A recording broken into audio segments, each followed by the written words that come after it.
Hello guys, welcome back to tutorial on file handling in Python. In the previous videos, we have learned to read and write content to the file using Python. I have provided the link for those videos in the description as well. If you have not watched those, feel free to watch those and come back. Coming back to this, in this video we will learn about appending the content to a file using Python. For that one, first let me open the code editor, the PyCharm.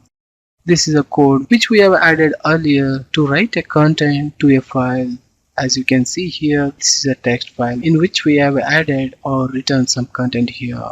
And the method which we have used here is open the file, then by using the W, which is a mode which will help us to write the text which we have defined here in this text file. The W mode which we have defined here erases all the content of the file and writes a new content which we have defined into the file. But the append mode in Python will help us to add a new content to the end of the existing content without erasing whatever the content which is residing in this file. To use this append mode, instead of this W mode which we have mentioned here, we need to mention as A, that is nothing but the append mode. And in the right, you can add the content whichever you want to add it. That's the only one change which we need to do to use the append mode.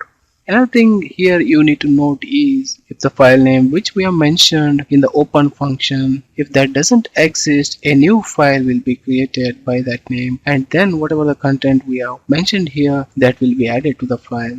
As you can observe here, in this folder structure we don't have a file by this name example underscore write.txt. So now when I run this code, you can observe a new file is created here by name example underscore write.txt, and when you open that one, you can see the content which we have added, that is added here.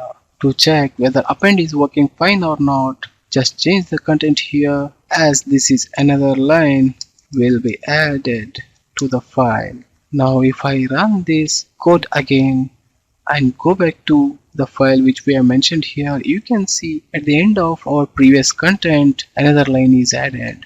To check it again, if you run this code again, you can observe the content will be added at the end of this content in the file. So that's the use of append method. Without erasing the content whichever is added earlier in the file, it will append the new text at the end of each content in the file. So that's it guys for this short video. Thanks for watching this. If you like this, please don't forget to click on like button, share it with others and subscribe to my channel.